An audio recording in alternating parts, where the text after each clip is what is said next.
Buenos días a todos, hermanos y amigos que nos están siguiendo por el medio de Facebook en directo.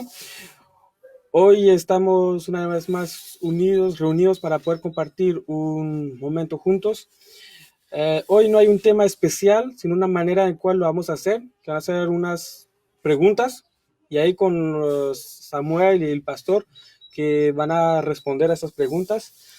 Hermanos, otra vez les invitamos, si tienen preguntas, cual sea, hoy no hay un tema específico, entonces si tienen cual sea la pregunta, una duda o algo, no tengan pena, pues la pueden poner, nosotros estaremos leyendo los comentarios para poder responder juntos a esa pregunta. Bueno, entonces Samuel, si podemos empezar con una oración y empezamos con... Gracias, Señor, por esta oportunidad que nos das de poder estar reunidos, aunque sea por este medio, Señor, y expresar quizás nuestras preguntas que tengamos, ya sea acerca de tu palabra o de otra índole, Señor. Danos la sabiduría de poder responder cuando se puede responder, Señor, y la sabiduría también para quizás callar cuando sea el necesario. Danos, Señor, la inteligencia, ya que tú eres el dueño de la inteligencia, la fuente de la sabiduría, del saber, eres tú. Por lo que te pedimos que nos puedas compartir tu sabiduría, tu saber, y que tu palabra pueda ser expuesta de manera clara, aclarando las dudas o quizás aclarando lo que es confuso, respondiendo a las preguntas, Señor, calmando las dudas y callando los temores, Señor. Sabemos que la fe busca entender y es lo que queremos hacer aquí juntos. Que sea pues de beneficio para los que están reunidos con nosotros como para nosotros también. En el nombre de Jesús nos encomendamos y oramos. Amén. Amén. Bueno, para empezar este video yo ya había preparado algunas preguntas, como mientras que los hermanos se van conectando y van igualmente escribiendo sus preguntas para poder empezar este momento de preguntas y respuestas. Aquí va la primera, una pregunta muy sencillo que a veces nos hacemos en las iglesias, y la pregunta es esta: ¿el hombre es el igual de la mujer? ¿Quién quiere responder? Bueno, la Biblia enseña que hay unidad, o sea, hay una dignidad que Dios puso en el ser humano al crearlo, tanto al hombre y a la mujer. Los creó iguales, la misma medida de dignidad ante Dios, de importancia, la inteligencia. Para Dios no hay diferencia entre los hombre y mujer.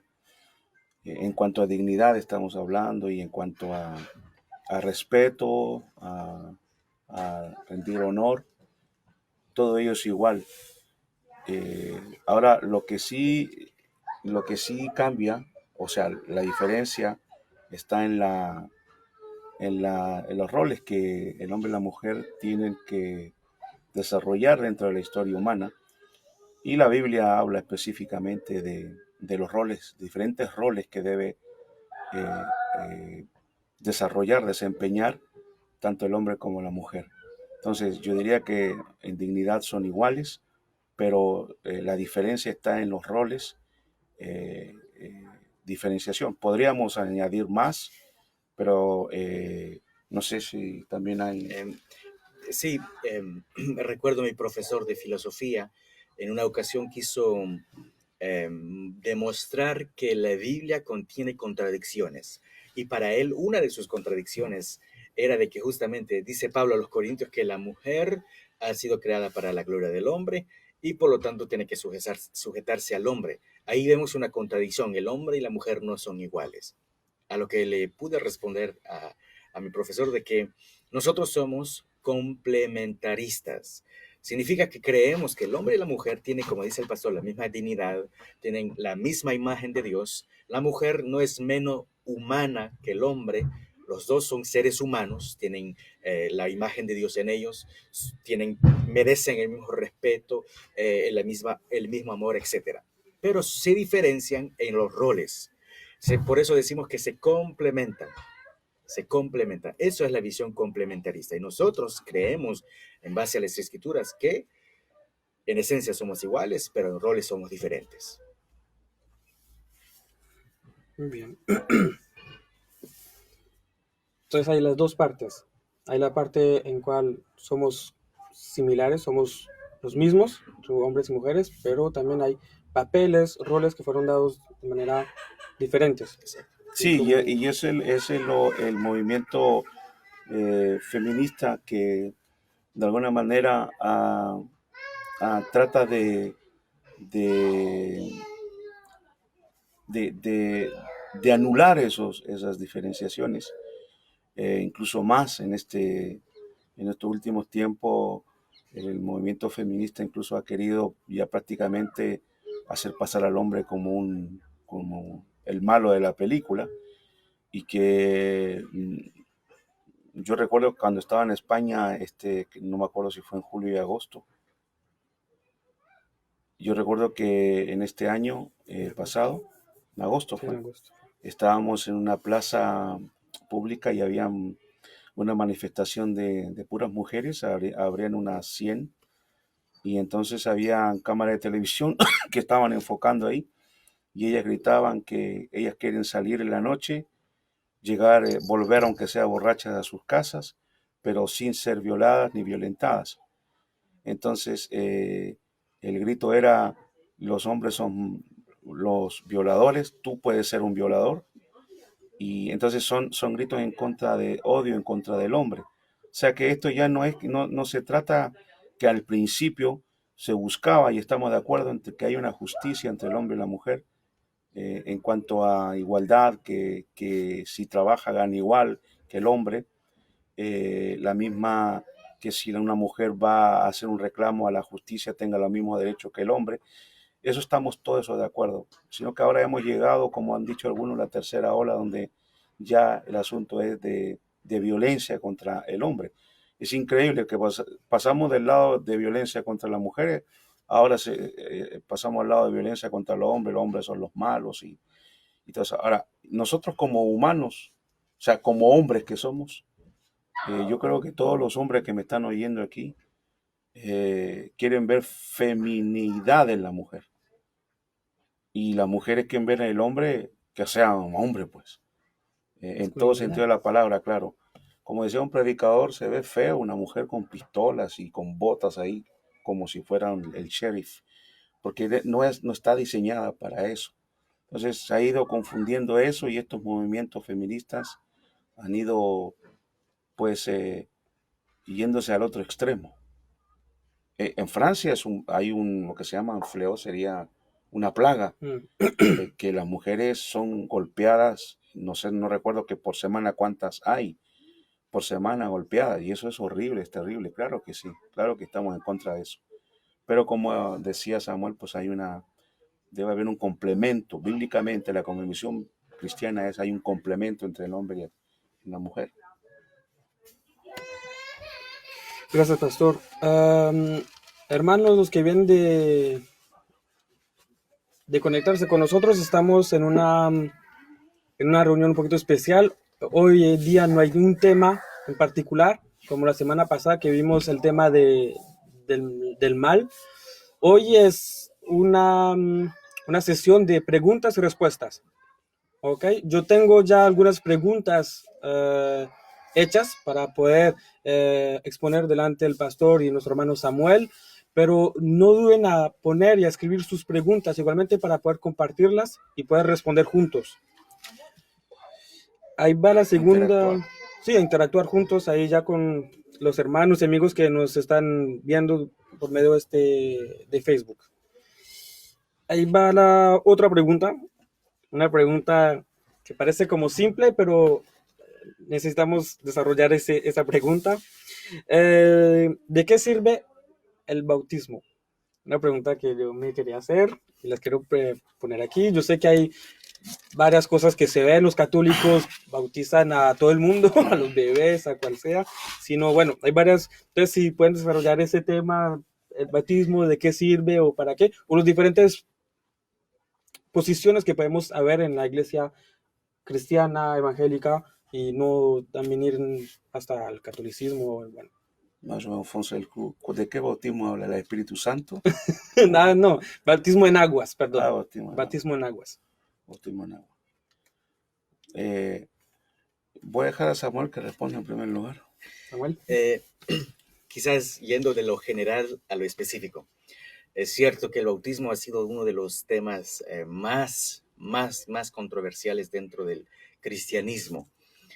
Ha habido todo tipo de bautismo, incluso Corintios habla del bautismo de los muertos, lo que ha generado en algunas sectas actitudes totalmente desenfocadas de las escrituras. Por ejemplo, se cree también que al principio de la iglesia, de la historia de la iglesia, no todos estaban de acuerdo en cuanto al significado del bautismo. Me explico. Por ejemplo, no recuerdo ahora el nombre de la corriente, que se me escapó totalmente, pero algunos pensaban que el bautismo era para limpiar los pecados de toda la vida. Regeneración bautismal. No. Pensaban que limpiaba los pecados de toda la vida. Por eso es que esperaban el último momento antes de morir para bautizarse. Porque de esa manera ya no podrían tener el tiempo de pecar y el bautismo no sería inútil. Lo cual es totalmente falso en cuanto a las escrituras.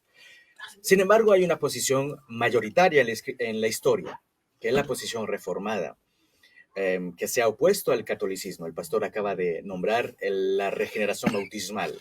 La regeneración bautismal enseña de que el bautismo salva, tiene la capacidad de salvar al ser humano. Por eso es que se bautiza a los niños, al menos dentro de la Iglesia Católica Romana.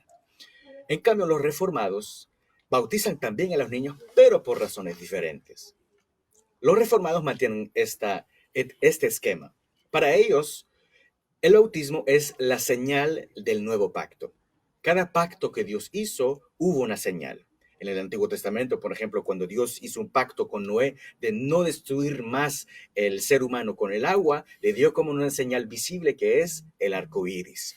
Más adelante, cuando Dios va a hacer un pacto con Abraham, le va a dar una señal visible que es la circuncisión. Y en el nuevo pacto que es en Jesús, la señal de ese nuevo pacto que Dios hace con el ser humano es el bautismo.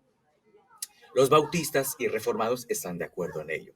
En lo que diferencia ellos es quién tiene derecho o quién participa del nuevo pacto. En el antiguo pacto, la familia estaba contenida dentro del pacto. Por eso es que se circuncidaba al hijo y a los niños. Y por eso es que con Noé Dios salvó a la familia. Y en el nuevo pacto los reformados piensan que también Dios no cambió su manera de obrar sus pactos, siguen incluyendo a las familias, que son también los niños. Por eso es que se bautiza a los niños para los reformados. Eso es un resumen muy breve. Luego, en la historia, se levantaron lo que se llama los anabautistas, los bautistas, que piensan que solamente se puede bautizar a los adultos, los profesantes, los que confiesan la fe. Solamente ellos pueden ser bautizados porque solamente los regenerados participan del nuevo pacto. Entonces, tenemos tres visiones del bautismo. Los católicos que creen que el agua puede salvar, los reformados que incluyen a los niños dentro del nuevo pacto y los bautistas que piensan que solamente los salvados pueden ser bautizados. Eso es un resumen de lo muy breve de lo que podría considerarse acerca del bautismo. Ahora, creo que es importante también recalcar que dentro de lo que es la gran familia de la iglesia, voy a decir evangélica protestante o protestante evangélica, están dentro de esa familia, se considera iglesia aquellos que bautizan a los adultos y también a los que bautizan a los niños. Pero hay que entender que yo no sé si podríamos dar un punto más acerca del bautismo de los niños, que ¿por qué se bautiza? O sea, si no pueden creer. Sí, muy buena pregunta. Quizás la mejor manera de entender son dos cosas. Cuando se pregunta por qué se bautiza a un niño, porque no tiene la capacidad de creer, entonces ¿por qué se le va a bautizar? Se está presuponiendo que solamente se bautiza los que creen. Pero el esquema reformado se basa en la manera en que Dios hizo los pactos. Volvamos a Abraham. Cuando Dios hizo un pacto con Abraham, lo hizo con una persona que entendía el pacto, que era Abraham. Pero también esa señal la llevaba tanto Abraham como su hijo, que no entendía nada. Sin embargo, la señal del pacto iba sobre él.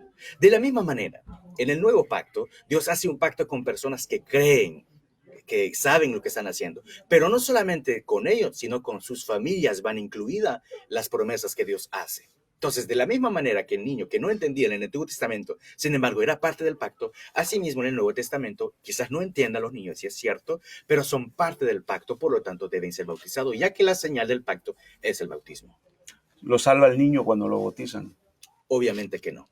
Solamente uno es salvo por gracia. Ok.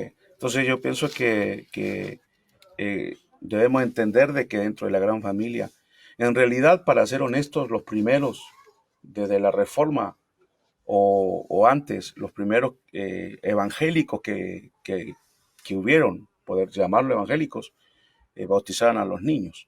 Fue posteriormente que movimientos reformistas que llegaron, como los anabautistas, llegaron al bautismo de los adultos. Ahora nosotros practicamos en nuestra iglesia el bautismo de adultos. Pero, repito, es importante que entendamos, no confundir con la doctrina católica. Exactamente. Eso es importante recalcar. Sí, los reformados han luchado contra la posición católica romana y lo seguirán haciendo. Mientras exista el católico romano, el reformado luchará en contra de creencias falsas. Por lo tanto, no es similar, no es justo decir a un reformado, eres un católico romano, porque no es cierto.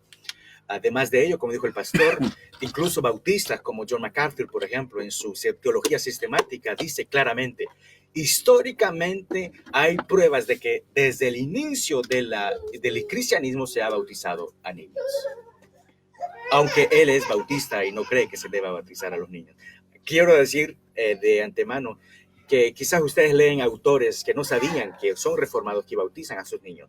Dentro de ellos está Timothy Keller, R.C. Sproul, está G.A. Packer, está John Stott, está Sinclair Ferguson, otros quizás que sean bien conocidos y actuales, Larry Trotter. O sea, lo que quiero decir con ello no es que porque ellos creen es cierto, lo que quiero decir es que hay una gran familia de la fe, teólogos serios que mantienen esa posición. Sería muy largo debatir y amplificar el porqué de las cosas, pero al menos dos cosas son importantes. No decir que los reformados son católicos romanos. Y lo segundo, que no es antibíblico hacerlo. O sea, cuando una persona, uno oye el hermano tal o entonces en su iglesia van a bautizar a su hijo, o sea, uno no debe pensar inmediatamente, ya que Latinoamérica es un contexto católico, no pensar inmediatamente, entonces usted es católico, el niño no cree. No, hay que ser sabio y estudiar más estas posiciones que son evangélicas. En Chile, en mi tiempo, cuando yo era pequeño, la iglesia pentecostal bautizaba a los niños. Yo no sé ahora. Yo creo que por aquí está el hermano Esteban Sepúlveda. Dios te bendiga. Él es familia del pastor Andrés Sepúlveda. Y no sé si él pudiera aquí decirnos si todavía hay iglesias pentecostales que bautizan a los niños. Pero yo conozco pastores pentecostales en Chile que bautizan a los niños. Sí, sí. Y no bautizan a los adultos. ¿No es los niños? No, mi papá llegó a bautizarse aquí en Francia después de, no sé, 30 años de cristiano. Aquí en Francia se bautizó porque no le dan relevancia al bautismo de adultos. Entonces, eso es importante saberlo porque no tenemos que desechar a hermanos en Cristo. Entonces, cuando los reformadores bautizan, ¿nomás bautizan niños o también bautizan adultos? Por ejemplo, una persona que se convierte, pero ya siendo adulto, yo me convierto, ¿me bautizan o ya dicen que ya...? Nosotros, los reformados Sí, los reformados. creen que se dice, como dice Hechos, esas promesas son para ustedes y para sus hijos. Uh-huh. Esos ustedes son los que creen. Sí. Y los hijos de los que creen. Entonces también se bautizan los Exactamente. Dos. Okay. O sea, es importante, disculpe, Sí, claro. es importante que la rama evangélica, ya sean pentecostales y ciertos bautistas renovados, no debemos cortar la historia de la iglesia cristiana. Algunos creen que la iglesia evangélica empezó cuando hubo un avivamiento en el año 1909 o cuando hubo un avivamiento en la calle Azusa en Estados Unidos y que de ahí antes no había evangelio, no, sí había, y sólido, solo que a partir del siglo XIX de adelante, como que el liberalismo, partiendo de Alemania, empezó a, a- a recortar el evangelio, a recortar la palabra de Dios, y la iglesia evangélica, cuando hubieron avivamientos genuinos, parece que no le dieron la importancia que tendrían que haberle dado a lo que es la capacitación teológica de la iglesia. Por eso que hoy día hay miles de ramas y pensamientos que ni siquiera son bíblicos, pero la gente cree que son bíblicos. Por ejemplo, me detengo ahí porque si no voy a empezar a dar nombres y no quiero hacerme más enemigo de lo que ya tengo. Bueno, entonces yo sí bien entendí. Hay varios bautismos en agua por diferentes razones. Entonces vimos que los católicos para ser salvos, pero también dentro de la fe cristiana evangélica, por así decir, hay hermanos también que bautizan a niños, pero a respeto de otra creencia o de otro, sí, de otra manera De verla, de ver el Por razones bautismo, por diferentes. razones diferentes. claro. Y todos estamos de acuerdo que el bautismo no salva. No es Exacto. el hecho que uno sea No, bautizado, no. que sea un niño o adulto, que trae Bueno, salvación. dentro de la iglesia católica sí. Sí, ellos ya O sea, para... tienen una regeneración bautismal, lo que le llaman, ¿no? Ujú, Pero no, en este caso lo que salva es la salvación, la fe en Cristo, ¿no? la gracia de Dios. Otra pregunta que yo hay veces me hago, hermanos, otra vez recuerdo que hoy estamos en un tema libre, por así decir, es un preguntas y respuestas, no hay un tema específico, entonces si ustedes tienen preguntas, la pueden hacer libremente en comentarios, yo voy a estar leyendo igualmente sus preguntas, las preguntas no tienen temas, entonces pueden hacer la pregunta que quieran, no están ligadas tampoco, entonces si quiere hablar del bautismo o de otro tema, siéntase libre de poner su pregunta ahí en los comentarios para estar estando leyendo juntos ahí para poder responder. Yo tengo otra pregunta mientras tanto que los hermanos se animan y para poner preguntas en comentarios. Una pregunta que a veces me hago, en veces en momentos de dificultad, es que Dios quiere que yo sea alegre como cristiano. Que No sea sé, alegre. sí, Feliz. feliz. Y yo pienso que hay dentro del paquete de salvación que Dios da, está en Gálatas, habla acerca del fruto del Espíritu. Y dentro de ese fruto del Espíritu está lo que es el gozo. El gozo. Ahora, pienso que, no sé si es esa el sentido el sentido de la pregunta o soy yo que estoy por otro lado. Si así puedes arreglar un poquito mi pregunta o mi pensamiento. Yo antes, cuando recién convertido, me hacía preguntas porque uno nos enseña que hay que negarse a sí mismo, que hay que buscar la voluntad de Dios. Y uno teniendo, hay veces, como anhelos o cosas que uno quiere realizar, ¿sí ve? Uno dice, entonces, ¿en qué queda eso si uno se tiene que negar a Dios?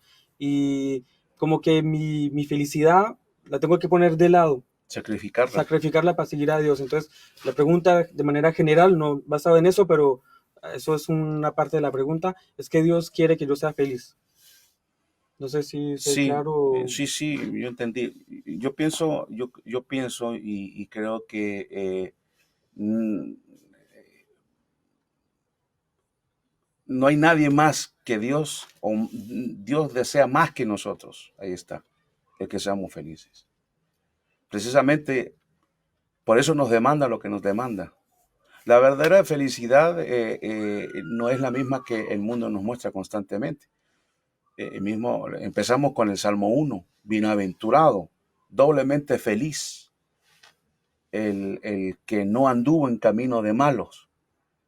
O sea que cuando uno vive la vida cristiana que Dios demanda, no produce tristeza de un monje encerrado en un monasterio, sino que lo que produce, dice ahí bienaventurado, doblemente feliz. La verdadera felicidad empieza por agradar a Dios y caminar con Él.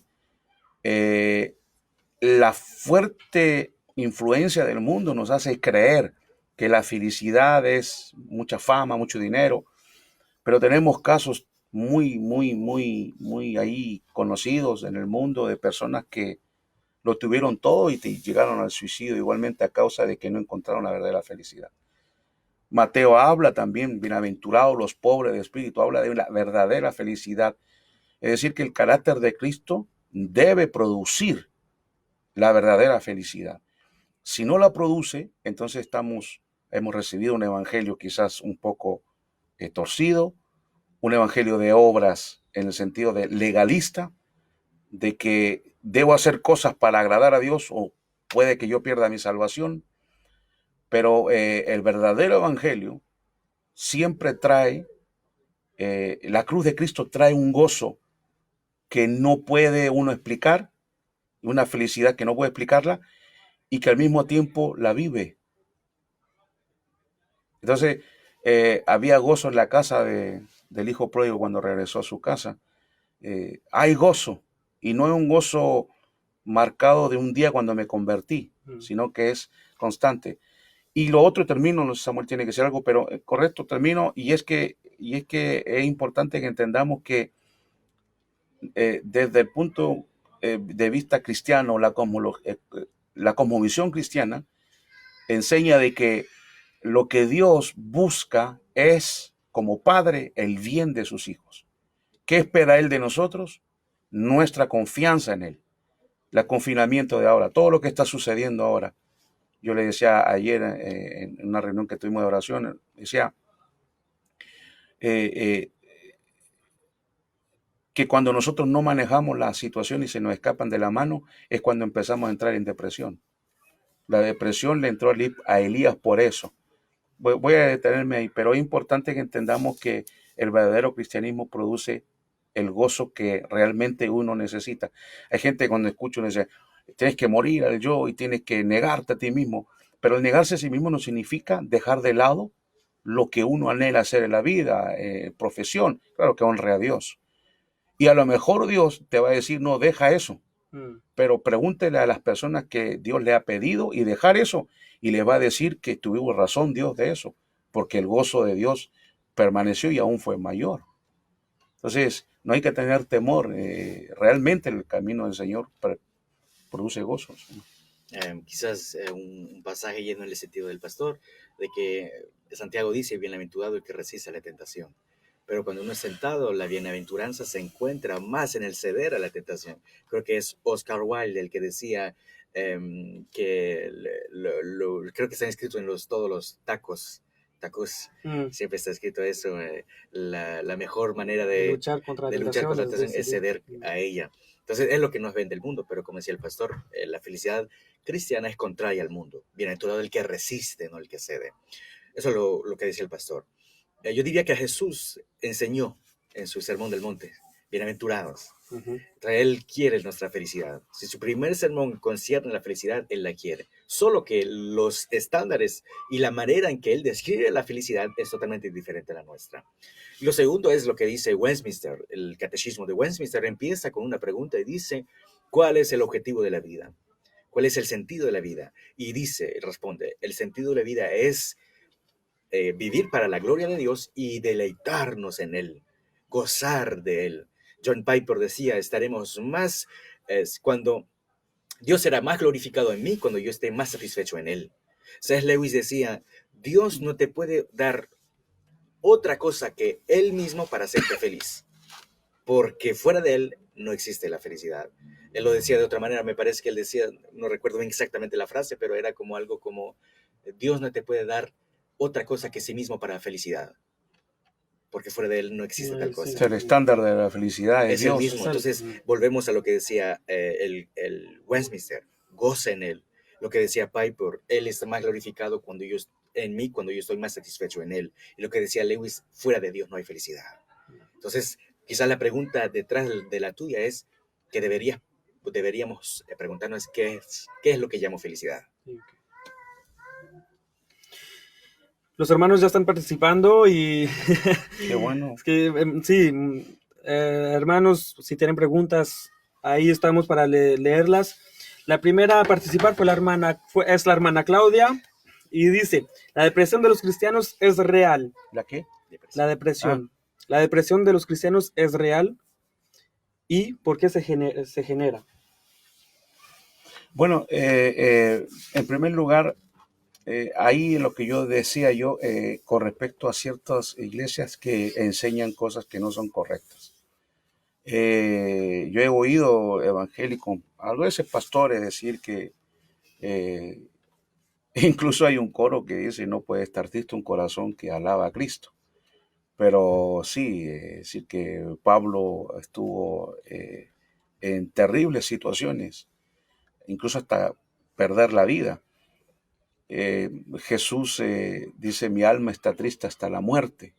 Entonces, no es que Jesús entre en depresión, pero que un cristiano se puede deprimir, por supuesto que sí. Y hay base bíblica para ello, como acabo de decir, pero también lo vemos en el clásico de Elías, que quería morirse Mm, después que vio la situación que él pensaba que el rey Acab y el pueblo dijo Jehová es Dios, pero Acab y Jezabel, que eran los gobernantes, no cambiaron su posición. Más bien dijo Jezabel, vive, o sea, mi Dios es que yo ese hombre lo mato, lo agarro y lo mato. Y él cuando oyó eso, dice que Elías huyó y cuando se escondió dijo que él quería morirse. Entró en una depresión. Ahí lo que entendemos de manera muy sencilla es que lo que yo decía ayer compartiendo con mi familia es que generalmente la depresión siempre vuelve siempre vuelve a la misma definición. Generalmente la depresión se genera cuando una persona eh, eh, no puede cambiar una situación en su vida y tiene que aceptarla. Por ejemplo, hay gente que pierde un familiar y al ver que no puede cambiar la situación, que es imposible, entonces ahí donde se dejan llevar, pierden el deseo de vivir, pierden el deseo de hacer cosas, porque esa situación ya no la manejan o las cosas no salen como yo quiero que salgan. Hay pastores que se deprimen porque hacen todo, oran, buscan a Dios y predican, y cuando llega la hora de la cuenta, se dan cuenta que no llegaron, entonces no salieron las cosas como querían salir. Yo conozco un pastor que es familia nuestra. Él escribió un libro, no, escribió creo que un libro acerca de la depresión y escribe artículos que yo le podríamos hacer llegar a la hermana, claro, están en francés, y podríamos traducirlo también para nuestro sitio, internet, porque él pasó depresión. mm, ¿Y cómo la pasó? Empezó a ver que su iglesia se estaba vaciando. Pero no porque la gente no estaba contenta con el pastor, sino que porque la gente, familias enteras encontraban trabajo en otro lugar, y como el lugar donde ellos viven, un lugar un poco retirado de la ciudad, no es tan... Y empezó a ver eso, empezó a deprimirse y seriamente. Y él ha salido de eso y él ha escrito artículos. Pero sí, sí a un cristiano le puede pasar eso. Y hay que estar muy atento a todos, porque a cualquiera le puede pasar eso. Hay diferentes grados de depresión, claro. está muy Sí, bien. sí, obviamente puede pasar a cualquier cristiano. David Brainer, misionero a los Pieles Rojas en Estados Unidos en los siglos pasados, un hombre increíble, joven, dedicado al Señor y a su obra. Les animo, si ustedes tienen algo acerca de él o encontrar algo acerca de él, lo que sea, generalmente es su narrativa, Su diario su diario personal. personal. Es estupendo. Sin embargo, él sufría de mucha depresión. Charles Spurgeon también, hombre Gran pintor. impresionante que sufría de depresión. Entonces, eso puede acontecer a muchos de los grandes hombres de Dios, como Elías, el pastor mencionaba, o como David, que dice, eh, angustiada está mi alma. ¿Hasta cuándo, Señor? ¿Hasta cuándo? Vuélvete, Señor, y sálvame la vida por tu gran amor. Ponme a salvo. En la muerte nadie te recuerda. Y luego dice, cansado estoy de sollozar. Toda la noche inundo de lágrimas mi cama. Mi lecho empapo con mi llanto. O el Salmo 119 que dice, estoy hasta el polvo. Dame vida con tu palabra. Entonces, obviamente, claro que el cristiano tiene esperanza. Mm. El salmista dice, ¿por qué te abates, oh alma mía, dentro de mí? Espera en el Señor, porque aún he de alabarle. Entonces siempre hay esperanza, obviamente, para el cristiano, más que para el no cristiano. La esperanza del no cristiano es que la solución esté aquí en el mundo y de alguna manera alguien encuentre una solución a lo que está viviendo. Pero para nosotros, nuestro amparo, nuestra fortaleza, nuestro refugio sigue siendo Dios. Por lo que como es breve la respuesta, sí existe depresión, incluso que va muy lejos, depresiones dentro del mundo cristiano. Pero, vuelvo repito, hay esperanza para nosotros en las promesas de Dios. La puerta de salida sería ese. Exactamente, y como decía el pastor, hay que entender que uno entra en depresión, no cae en depresión, es que estaba caminando bien y de pronto se deprimió. No, uno entra progresivamente en depresión. De ahí la importancia de la comunión fraternal, de la consejería, la importancia de confesar incluso sus pecados. Algunos de ustedes están enfermos, dice Santiago, y lo primero que dice es, confiese sus pecados. Yo tengo una palabra pastoral para los pastores. No sé si hay algunos pastores que estén oyendo por aquí, pero no es bueno estar solo. No es bueno estar a la cabeza de una iglesia solo.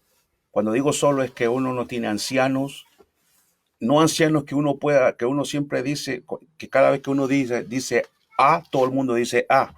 Nadie critica. Y cuando hablo crítica, estoy hablando de crítica constructiva. No hay gente madura que le ayude. No es correcto que el pastor esté solo. Eso no es bíblico. El pastor debe tener, aunque sea un amigo de cercano, o puede ser otro pastor, a quien le pueda compartir sus cargas, sus luchas, y que ore por él y le ayude. Eh, eh, yo conozco a muchos pastores y los que más usado por Dios, a todos los conozco con amigos pastores que tienen mentores, que tienen personas a quien confiarse y que no llevan la carga solo.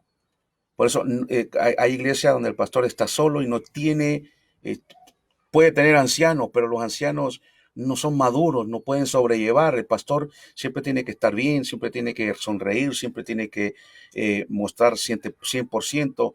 Ahora que está confinado, pues el pastor no tiene que tenerle miedo al virus porque si no le falta de fe y mil cosas. Entonces todas esas cosas van abrumando al pastor cuando él no tiene dónde descargarse.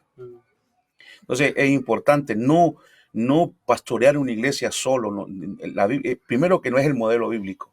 El modelo bíblico es una pluralidad de ancianos. Uno de ellos tendrá el don de pastor y tiene el don de la influencia y los demás le ayudan. Y también si hay oposición y se habla y se discute de esa manera, no voy a entrar más en detalle, pero gracias a eso el Nuevo Testamento prácticamente se escribió por la crítica del uno del otro. Es importante eso.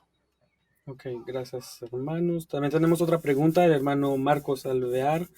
¿Qué pasa si no me siento salvo? Primero que debe ser uno sentirse terriblemente triste al no sentirse salvo. Eso es lo primero. Lo segundo, ese es constatar. Ahora tratemos de analizar ese problema. Lo primero es que la salvación no depende de lo que sentimos. Depende de la capacidad de Dios en mantener sus promesas. Él dijo que para los que están en Cristo no hay condenación. Entonces, si uno cree eso, no tiene por qué sentir o no sentir la salvación. El problema del evangélico, al menos latino del siglo XXI, es que es demasiado emocionalista. Todo espera sentirlo. La presencia de Dios, la gloria de Dios, la salvación, pero no es cierto. Pablo no dice para los que sienten que son salvos no hay condenación. Pablo dice para los que están en Cristo no hay más condenación. Han pasado de muerte a vida. Así que lo que va primero no es la emoción, es la fe. Primero la promesa de Dios, luego sigue la fe y luego los sentimientos tienen que acoplarse a la fe depositada en las promesas de Dios. Pero cuando los sentimientos toman el primer lugar y quieren ser la cabeza del tren, entonces el tren va por arriba, por abajo, porque los sentimientos son como una hoja muerta en el viento, se dejan llevar. Pero cuando los sentimientos están detrás de la fe y la fe detrás de las promesas de Dios, entonces van recto con la fe. y los sentimientos y emociones ya no gobiernan más nuestra vida. Entonces, cuando uno siente que ha perdido su salvación, uno se siente salvo, pues recuerde las promesas de Dios, recuerde quién es Él y no, como decía Martín Lutero, cuando me miré a mí mismo, vi que era imposible salvarme. Cuando miré a Cristo, vi que era imposible perderme. Entonces, desenfóquese de usted mismo y mire a Jesús, sus promesas, lo que Él hizo, y verá que fue suficiente para salvarlo. Y como decía, creo, me parece, un puritano, decía, hay tanta misericordia en Dios, más de lo pecaminoso que hay en mi corazón. O decía Spurgeon, Dios está más dispuesto a perdonar que nosotros a pecar. Obviamente no es una licencia para pecar, sino una consolación para el alma derivada. El otro punto es también en la concepción, es cómo uno recibe la salvación. Es decir, que a veces hay iglesias donde ponen tanto énfasis en las obras que la persona Ajá. no oró, por ejemplo, 1 hora en el día o en la semana oró 5 minutos. Entonces tiene tendencia a sentirse que está perdiendo la salvación o que está perdiendo la comunión con Dios. Claro que se pierde la comunión con Dios si uno deja de orar, eso está claro, pero la salvación, yo creo que el mundo hispano le cuesta entender esto. ¿Qué cosa? Y es que reflexionemos en esto. Yo soy salvo, y miren la palabra que estoy usando. Soy salvo, es decir, que me salvaron. Es como alguien que se cayó al río. Y el que está en el río tiende la mano y el que está afuera lo jala. Entonces ese es sacado y él dice, me salvaron. Entonces, cuando yo estoy diciendo que me salvaron es porque otro extendió la mano y me sacó. Entonces, no me salvé, me salvó Dios. Entonces, Dios no salva para después tirarnos al río de nuevo. Nos saca de una vez de ahí. Pero vea esto, no fui yo el que me salvé. No fui mi arrepentimiento el que me salvó. No fue mi fe la que me salvó. Fue Dios que me salvó. En Filipenses dice que Dios nos concedió el creer. Él nos concede creer en Él. Él nos salva. Si Él nos salva, Hebreo dice, entonces nos salva permanente y para siempre. Permanentemente y para siempre. Una vez y para siempre. Entonces, es importante que la fe no la depositemos en las obras. Las obras no son lo que a mí me salvan. Lo que me salva a mí es el sacrificio de Cristo, no las obras. Las obras son evidencia que soy salvo. Que haga poca o haga mucha, soy salvo no por mis obras, sino porque alguien hizo algo por mí. Y ahí donde viene siempre ese legalismo de que si no haces lo suficiente, o si no haces aquí, o si no haces, entonces al cristiano se le pone carga. ¿Cuál? La que Cristo ya llevó. Entonces, cuidado con eso. Sproul le hicieron una pregunta similar. R.C. Sproul, teólogo reformado, fallecido hace 1 o 2 años. Él decía, cuando se le hacía una pregunta similar, me parece que una mujer fue quien le preguntó, que ella no sentía que era una persona salva. Entonces él le dijo, es que tú amas a Cristo como tendrías que amarlo. Entonces ella dijo que no. ¿Amas a Cristo? Le volvió a preguntar Sproul. ¿Como quisieras amarlo? Tampoco. ¿Pero amas a Cristo aunque sea un poco? Sí. Entonces eso se demuestra que ha sido regenerada. Porque un corazón podrido en pecado, un corazón rebelde contra Dios, no puede amar al Jesús de la Biblia, aunque sea un poco. Amén. Amén. Tenemos otra pregunta de la hermana Guadalupe. Pues da un poquito de contexto. Bueno, entonces dice, Dios les bendiga, amados hermanos. Tengo una pregunta sobre el bautismo. Dicen que el bautismo no salva. Porque yo he estado con una idea inconclusa y me bauticé cuando tenía 12 años. Y luego me fui al mundo hace más o menos de 5 años. Volví a reír del Señor. ¿Será que me tengo que volver a bautizar o no? La verdad que yo que ya no entiendo, perdón. Se bautizó cuando tenía 12 años. 12 años. ¿Y después qué? Se fue al mundo A los 12 años se fue al mundo. No, entonces dice que después se fue al mundo, por más o menos 5 años se fue al mundo. La hermana dice cuándo se fue al mundo O sea, si puede hacer otro, nos ayudaría a que nos diera un detalle más desde que se bautizó, cuánto tiempo estuvo en la sirviendo. iglesia. Claro. Si nos puede dar ese comentario para ayudarle, con mucho gusto, pues le respondemos. Ok. Vamos a esperar que nos Que dé, no. sí. No sé si hay otra pregunta. Sí, aquí hay otra pregunta de la hermana Loida Flores Soto. Dios les bendiga, mis hermanos. Tengo una pregunta. ¿Cómo saber cuál es el don que Dios nos dio? Oh, perdón. Bueno, primeramente hay que hacer una diferencia entre lo que son dones y talentos. Los talentos naturales que Dios da de música, de muchas cosas que uno puede ejercitar dentro de la iglesia, es una cosa. Los dones son los dones ya que el apóstol Pablo habla en Corintios. Eh, ¿Cómo saber? Yo creo que hay dos medios cómo saberlo. En primer lugar, siempre he tenido este lema desde joven y es lo que te venga a la mano, haz. Es decir, yo no puedo esperar que se manifieste algún don en mí o saber cuál es si no estoy haciendo nada en la iglesia.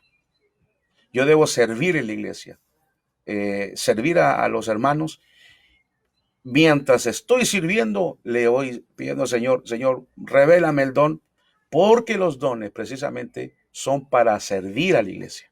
No son para que a mí me den una medalla o me pongan aquí donde dice el don de sanidad, entonces todo el mundo lo ve. No, los dones son para servicio de la iglesia. Entonces, si todavía no tengo la claridad, no debo quedarme ahí, debo estar sirviendo. Y si la hermana está sirviendo, entonces, ahora, Señor, estoy sirviendo, muéstrame, quiero servir más. Y si tú me diste algún don, pues muéstrame cuál es el don que tú me has dado para servir más a la iglesia. Ok, gracias. No sé si... Yo diría que no tiene que esperar a... Si quiere servir a Dios, hágalo, con o sin don.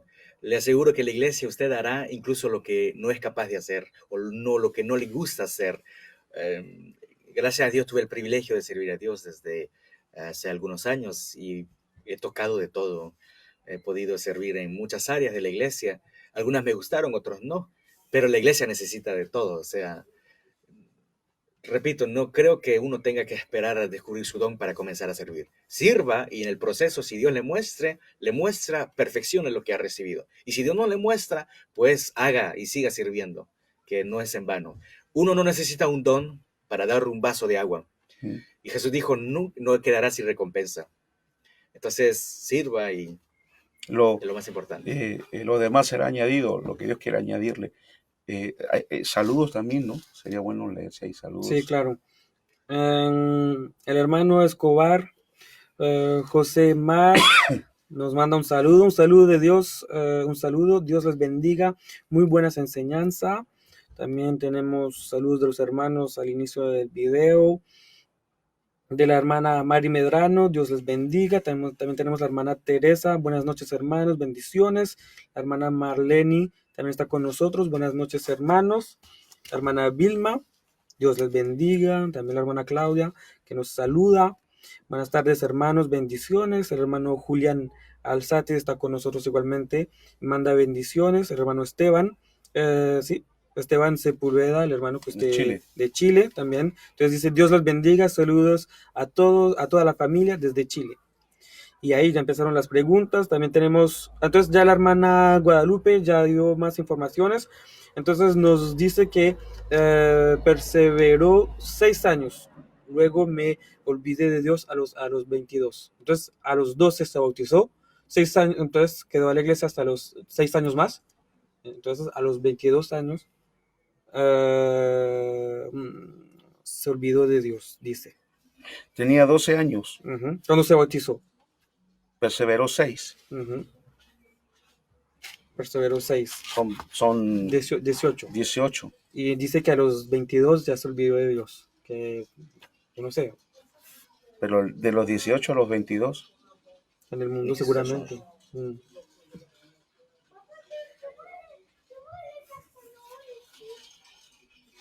La pregunta No, inicial del yo lo que hermano. entiendo es que ella se olvidó de Dios después 22 años. Eso es lo que yo entiendo. D'accord, que se, ok, se puede hacer así también. Que Sí, durante es 22. importante que nos dé ese detalle, no porque seamos curiosos, ¿no? Sino que porque le damos tratamos de darle la mejor respuesta posible, por lo que veo que la hermana necesita orientación y con gusto, claro, pero sea bien específica, se bautizó a los 12, ¿cuánto tiempo sirvió? Creo que dice 6 años, 6 años. 6 años. Luego me olvidé de Dios, ¿Cuánto? 22 años. Así yo pienso que se Son olvidó 22 años después. entonces. Entonces regresó a los 40. Eso, yo sería. Ahora, si es así, yo no sé de qué iglesia será la hermana. No, dijo 5. O sea, yo no tengo entonces el último. Dice ahí 5 al final. No lo tengo. ¿De qué dice el hermano?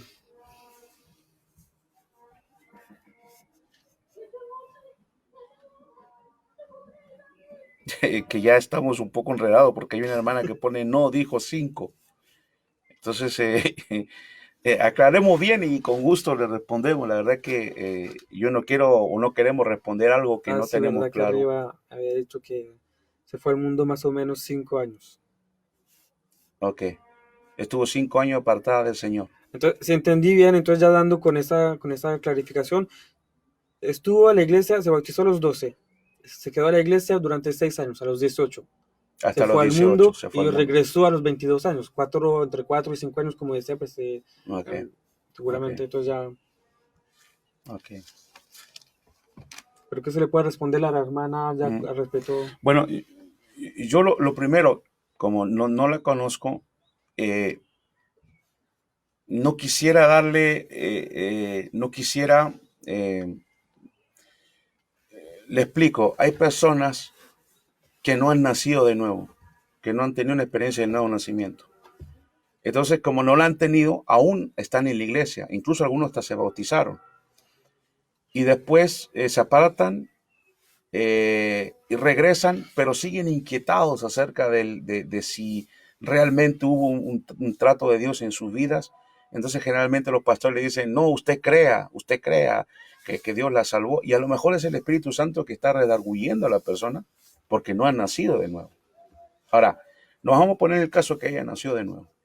Si ella nació de nuevo y tiene una genuina regeneración de parte de Dios, eh, no necesita bautizarse de nuevo.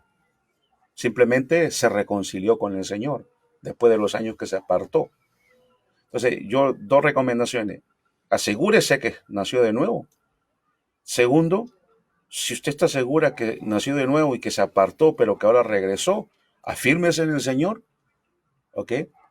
Pero no necesita bautizarse porque eso es reconciliarse. Recuerden que se nace una vez de nuevo. Y a veces los cristianos se apartan del camino del Señor y cuando regresan, eso es ya reconciliarse. Y el bautismo también es una vez. A menos que ella empiece a darse cuenta, si se empieza a dar cuenta que, porque yo conozco personas que llevaban mucho tiempo en la iglesia y un día se dieron cuenta que no habían nacido de nuevo. Y me lo dijeron en mi cara. Entonces, ahí hay que bautizarse de nuevo. Porque el bautismo es para los que nacieron de nuevo.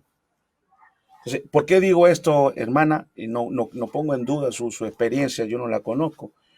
Pero en el mundo que vivimos y como está hoy día desdegradado el Evangelio, mejor es estar seguro que hay un testimonio del Espíritu Santo que hubo un nuevo nacimiento. Si lo hubo, gloria a Dios, no necesita bautizarse de nuevo. Adelante, siga sirviendo al Señor. Usted se reconcilió con el Señor, porque el bautismo es una sola vez. Pero si en el caminar ella se va dando cuenta que no, entonces sí debe bautizarse de nuevo. Yo creo que eso sería la idea. Tenemos otra pregunta del hermano Marcos. ¿Qué es un viaje espiritual? ¿Okay? Un viaje espiritual. ¿Qué es un viaje espiritual? Sí, lo Sí, que... ahí sale el hermano Freddy Solano. El hermano Freddy Solano es de la iglesia LIM. Él creo que es cantante y canta, escrito unas canciones, bellas canciones. Y creo que está en Estados Unidos y nos saluda. Dios le bendiga, hermano Freddy Solano. No sé si fue él el hermano que escribió la canción después que Elim tuvo el problema del bus. Cuando yo sé que él creo que la cantó el hermano, pero Dios le bendiga, hermano. Igualmente, gracias por su amén, dice, excelentes respuestas. Gracias, hermano, por animarnos. Y igualmente, saludo por allá a los hermanos en Estados Unidos, donde usted se encuentra. Muchas gracias, mi hermano. En cuanto al viaje espiritual, en la Biblia no habla de viaje espiritual. Lo que sí habla es del viaje del cristiano. El viaje del peregrino. Exactamente, lo que uno podría llamar viaje es el progreso del peregrino en esta tierra, pero no existe viaje espiritual, como que el alma viaja no sé dónde y vuelve regresa. O sea, no. Eso ya es viajes astrales. Sí. No sé, pero a lo mejor quiere hacer, quizás apunta a otro lado la pregunta. Es que no, de todas maneras, la palabra o la frase viaje espiritual no O sea, aparece en las escrituras, no es no, un no, concepto no aparece. cristiano. Pero algunos hermanos tienen esa tendencia a decir, bueno, voy a Jerusalén a hacer una especie de así peregrinaje, ¿no? Algo espiritual. eh, Voy a un retiro espiritual. Pudiera ser, ¿no? Por eso quizás si es esa eh, la respuesta, si no, pues nos dice aquí, nosotros rectificamos. Y la hermana Guadalupe añade otro mensaje para rectificar. Entonces, si son 22 años, estuve lejos de Dios, tengo 46. Para dar un poquito más de Y ahí información. estuvo, ¿cuánto entonces? ¿4 años? No, 5 años 6 años en la iglesia y y 22 alejada de Dios. bueno, yo le digo, aprovecho que usted no me conoce ni yo la conozco, porque si yo la conociera, pues se lo diría cara a cara, pero como no sé, seguramente que no es de París, Francia, eh, hágase esta pregunta: ¿por qué, cómo es posible que un cristiano esté 22 años lejos y solo 6 cerca? ¿Cómo aguantar un verdadero cristiano? Puede aguantar 22 años tan lejos de Dios. Alguien dijo que la salvación es cuando uno se aparta del Señor, es como cuando uno saca un pescado del mar. El pescado empieza a saltar y a ahogarse. Y hay que volverlo rápido al agua porque si no se muere. Un cristiano genuinamente que ha nacido de nuevo, yo no puedo ser categórico y decir no puede ser que una persona dure tanto tiempo fuera lejos de Cristo, haber pasado por el nuevo nacimiento y después vivir 22 años lejos de Dios y solo 6 con el Señor. Yo lo que le aconsejo es que hable con su pastor y seriamente, porque esto es su alma la que está en juego, es su vida espiritual, y que él le pueda orientar, hermana, en esta pregunta crucial que usted está haciendo, que haya realmente un testimonio del Espíritu Santo y una ayuda pastoral en su iglesia. Y yo le aconsejo que se le acerque a su pastor y le comente esta inquietud, hable con él y ahí vemos, pues si usted necesita más ayuda, pues nosotros con gusto le ayudamos. Pero hágase la pregunta así, honestamente, he tenido un nuevo nacimiento, y hable con su pastor. Vaya, yo he tenido hermanos en la iglesia que han venido a hablar y me han dicho, pastor, mire, yo tengo este problema, el suyo, el mismo que el suyo, y me han preguntado y hemos tratado y hemos orado hasta que se ha llegado a la convicción de la salvación o verdaderamente una verdadera restauración. Pero uno no puede decir así nomás, bueno, créalo y ya, pues ya está. Ahora, yo no puedo decir más porque yo no la conozco, no estoy con ella, ¿no? Pero sí, su pastor deberá seguirla de cerca. Y usted, para eso está el pastor, acérquese a él, hable con él, y hasta que usted no esté en una plena certidumbre de salvación, usted no avance más. Ahora, si la tiene, adelante. Pero si hay dudas, mejor sería bueno contar la historia de Washer cuando en la Antártida, creo donde fue esa persona que tuvo que quedarse 3, 4 días más, perdió el avión hasta que tuvo la comisión Eso sería bueno que lo contaras en breve. Sí, Sí, creo que el hermano Paul Washer estaba con un favor. hombre en en un país lejano del de él, país donde hace frío, me parece, y le explicó Juan 3:16 a aquel hombre, Un evangelista o un hombre, claro. a un hombre, sí, un evangelista, a un hombre, y ese hombre no leía, pero no, o sea, atendía lo que leía, pero todavía no comprendía lo que significaba para él. Paul Washer tenía que regresar a su país y tuvo que cancelar su viaje para quedarse con aquel hombre hasta que entendiera ese pasaje. Y lo volvían a leer todos los días, y más de una vez, obviamente. Hasta que de pronto aquel caballero se levantó y, si no mal recuerdo, gritó o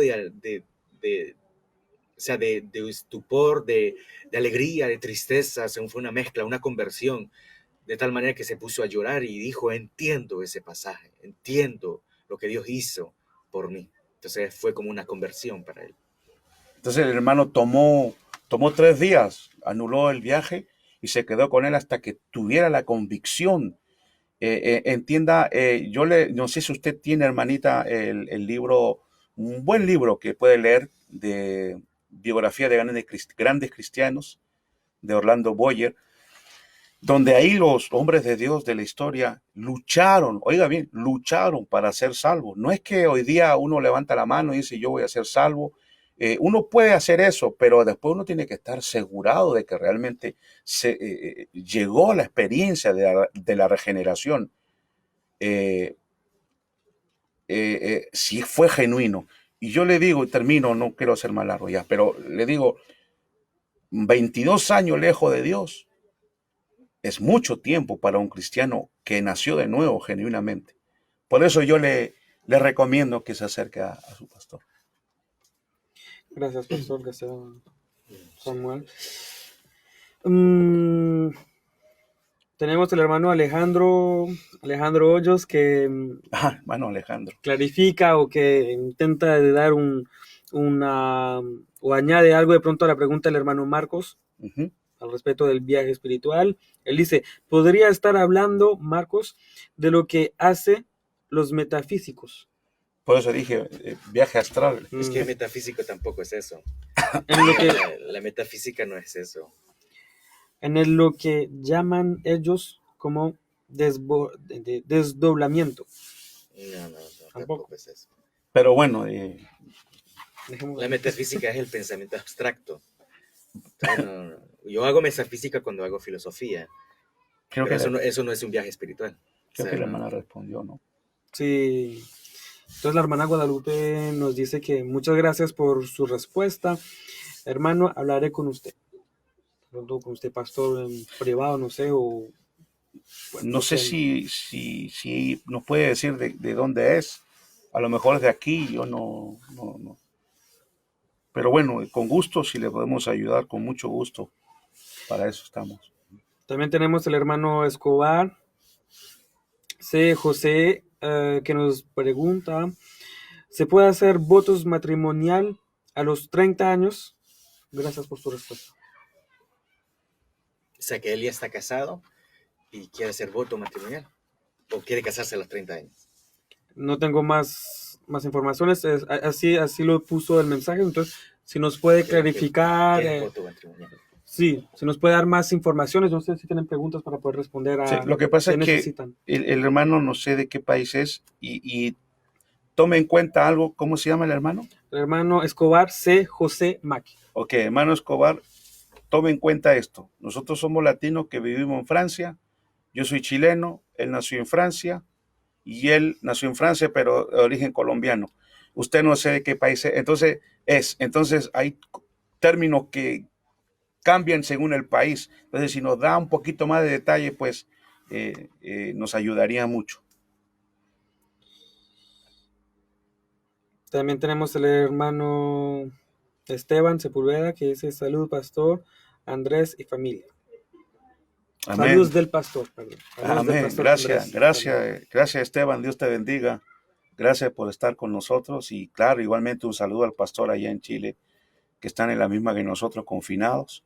Sus cultos son muy lindos, como ellos lo llevan adelante, así que un abrazo. Creo que Eli también estaba por ahí, su prima. Un saludo también, Eli, Dios te bendiga, cuídense mucho y saludo a los pastores, claro que sí, con gusto. Hermanos, si tienen preguntas, recuerdo que hoy no hay un tema específico. Hoy es preguntas y respuestas sin tema. Entonces, si tiene una pregunta, cuál sea el tema, la puede poner libremente en los comentarios. Estamos leyendo los comentarios. Igualmente, si tienes saludos, los pueden poner, lo estamos leyendo. Mientras que los hermanos se animan a poner más preguntas, yo también tengo otras.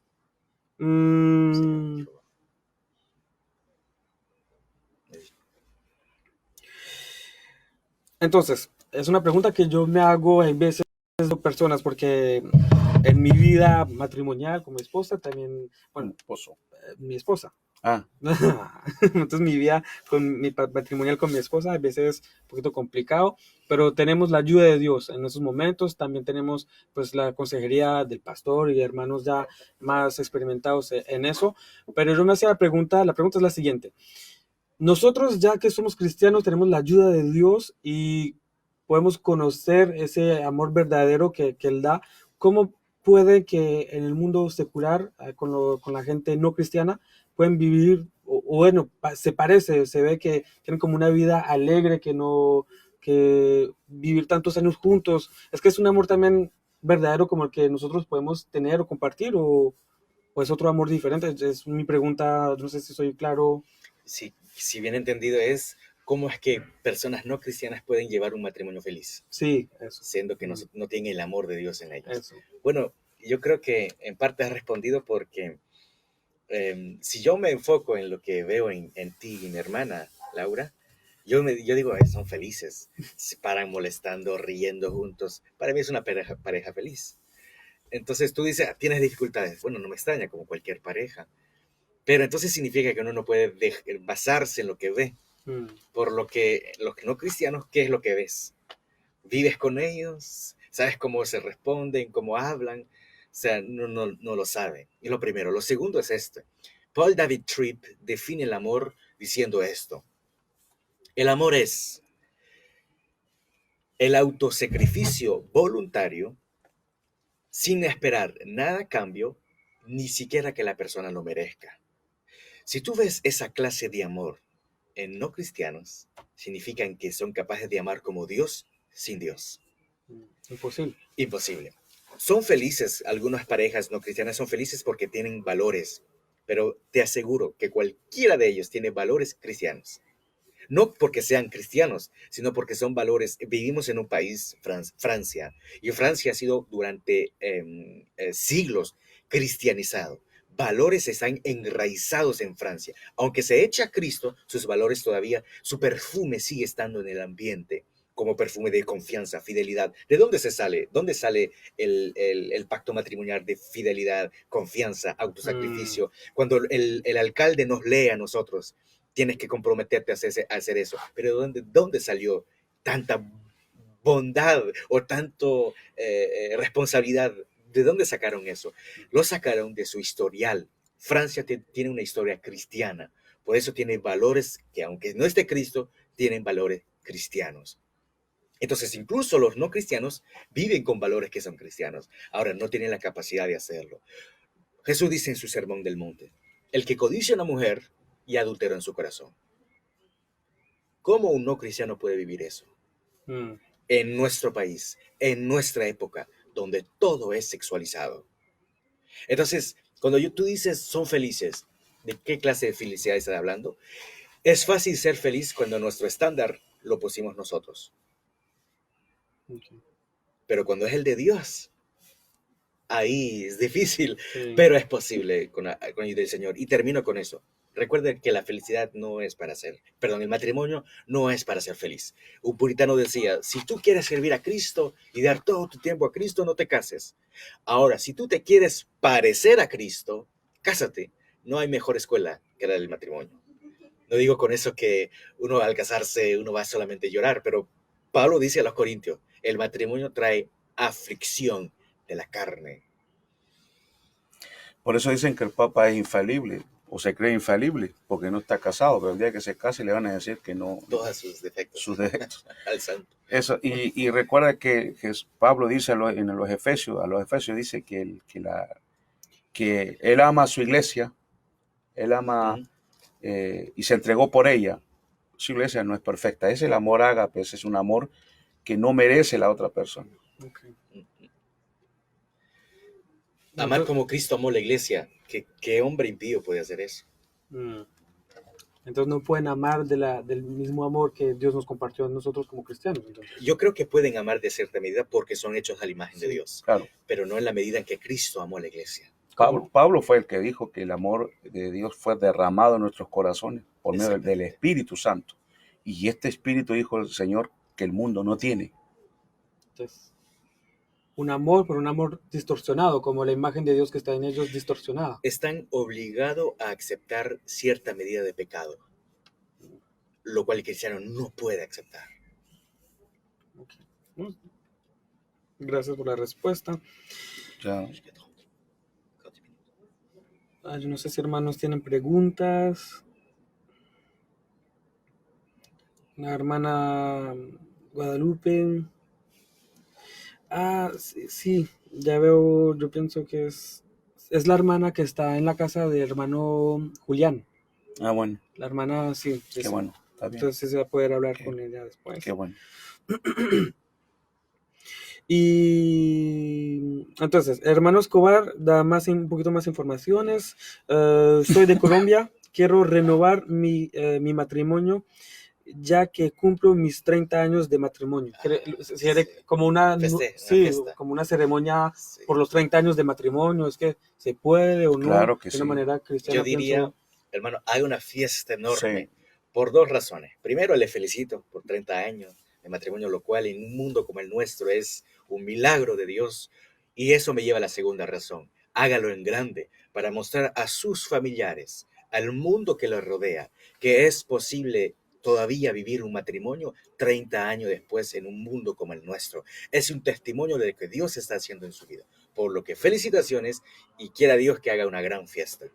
Es un testimonio, hágalo con toda la pompa posible.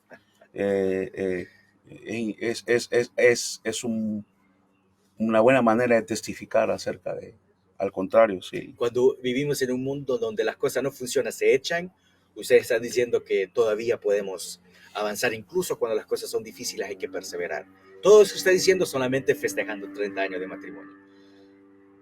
Espero que su matrimonio haya sido bien también. Incluso si el pastor, no sé cómo lo hacen allá, pero si el pastor los pasa adelante y oran por ustedes y le dicen a la iglesia, por la gracia de Dios, ellos llevan 30 años casados, entonces eso fortalece, alienta a los otros matrimonios que a lo mejor tienen dificultades. Entonces, al contrario, hágalo, está bien. también tenemos los saludos del hermano Iván Restrepo. Dios les bendiga. Ivancho. El hermano Ivancho. Hermano Ivancho, Papá, Muchas- bendiciones. ¿cómo así? Muchas saludos, hermano Ivancho. No. También tenemos Michelin Chávez que dice saludos, pastor y familia, por el tiempo que dan para la enseñanza de la palabra. Una pregunta, me casé por lo civil y debo casarme por la iglesia. Me pregunta eso. Gracias por su respuesta. Bueno, yo creo que todo cristiano debe casarse por lo civil. Debemos estar sujetos a las autoridades y eso es el matrimonio que Dios ve legal. Ahora, la iglesia también debe hacerlo. Debe hacerlo como testimonio a la iglesia, a los demás, que usted se está comprometiendo ante Dios y ante la iglesia a ser fiel y a vivir una vida santa delante del Señor, tratar de vivir una vida santa delante del Señor. Pero, por supuesto, hay matrimonios que llegan a ser cristianos después de años de casados. Entonces, solo se casaron en el civil. Y llegan a la iglesia, se convierten a Cristo, sirven al Señor y en muchas ocasiones no es necesario hacer otra Ceremonia. ceremonia en la iglesia, ¿no? Samuel, ¿se quiere añadir algo? Sí, el matrimonio, recuerden que no es un mandato de la iglesia, es un mandato creacional. Dios lo instituyó en el momento de crear el ser humano, no en el momento de crear la iglesia, sino de crear el ser humano. Dios constituyó el matrimonio, por lo que no es válido un matrimonio porque es casado en la iglesia, sino por lo civil. Como dijo el pastor, en la iglesia queda como un testimonio, pero que si no se pudo dar, no importa, o sea, no se sienta mal por ello. No es menos su matrimonio por ende. Las responsabilidades y las bendiciones seguirán siendo las mismas. Entonces, si puede, hágalo. Si no pudo hacerlo, no peca usted, ni se sienta menos. No, es un mandato creacional, no de la iglesia. Bueno. Ya el hermano Escobar entonces ya dice, muchas gracias por su información, Dios les bendiga por sus bendecida respuesta y sus felicitaciones. Gloria a Dios, hermano. También tenemos la hermana Marta Restrepo que dice, gracias queridos hermanos, Dios les bendiga. Bendiciones, mamá. Ahorita era mi papá, es mi mamá. Bendiciones a ustedes dos que nos están viendo en directo. Pues. Pero hable bien el español, se dice ahora, no ahoritica. No, es que yo soy colombiano, entonces tengo como esa... Amá, papá, amá. Casita, entonces le ponemos ita, todo. Bueno. Bueno, mientras tanto ya los hermanos no tienen preguntas. Yo no sé si ustedes tienen 3-4 minutos más y ¿sí? Yo tengo una la última pregunta, entonces la hago yo. ¿Dios se opone a mi libertad? Esa es la pregunta que hago. Es que Dios se opone a mi libertad, porque sabemos que cuando no estoy con Dios, yo soy esclavo del pecado. Y cuando vengo a los pies de Cristo, me demanda santidad y bueno, ¿se entiende la pregunta? No hay libertad sin ley. Sí, ¿verdad? Calvino decía, en su institución de la religión cristiana, Calvino decía y citaba a San Bernardo diciendo, el querer es de hombres. Es decir, el querer, tener la voluntad, es de hombres, cualquier hombre, cualquier ser humano. El querer es de hombre. El querer lo malo es de la corrupción de la naturaleza. Y el querer lo bueno solamente de la gracia de Dios. Entonces Dios se opone a tu libertad cuando ésta se opone a su voluntad. En realidad la libertad que busca sin el Señor es el deseo de apartarse y alejarse de Él. Me inquietan tus preguntas porque son preguntas de una persona que como que quiere volar por sí solo. ¿Por qué Dios me impide ser feliz? Dios se opone a mi libertad. La verdad, el matrimonio es un fracaso mío. Vamos a orar por usted ahora. No, pues hay unas preguntas que sí son mías. Por ejemplo, la de el amor, cuando los inconversos, cuando se aman entre ellos, esa sí era mía, ¿ok?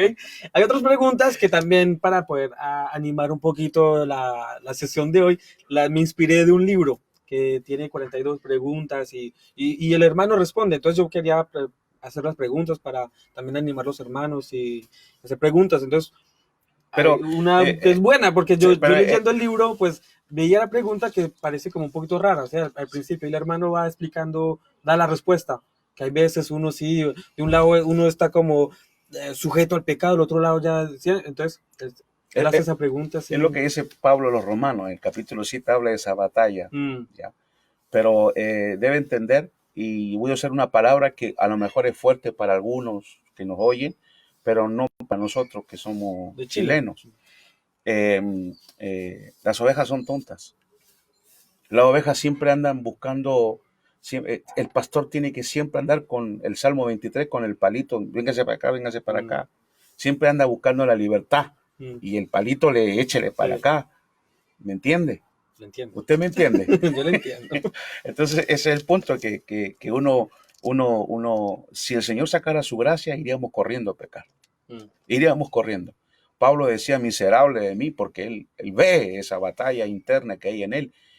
Y para ser honestos, yo también siento eso.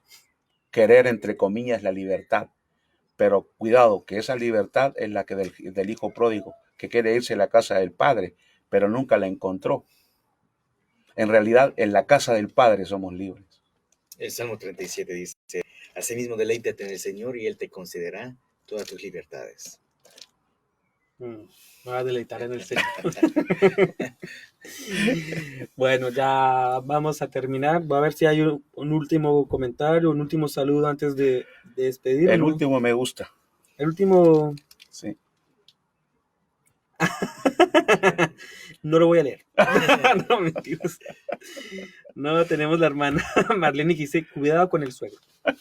Tengo mucho cuidado. Bueno, también el hermano Marcos manda unos saludos para todos los hermanos. Bendiciones. Amén. Bendiciones, hermano Marcos. Los saludamos. Entonces, hoy estamos reunidos una vez más para compartir con ustedes. No había un tema específico hoy, era un tema un poco libre, donde era preguntas y respuestas. Yo no sé si usted, pastor, nos puede Sí, claro. despedir con una oración. Oremos, Señor, gracias por todas las personas que participaron en este momento y que con honestidad buscan, Señor, a conocerte más a ti. Gracias por sus vidas. Bendíceles a cada uno de ellos. Llévales, Señor, realmente a lo que tú quieres, que es el conocimiento de tu Hijo Jesucristo.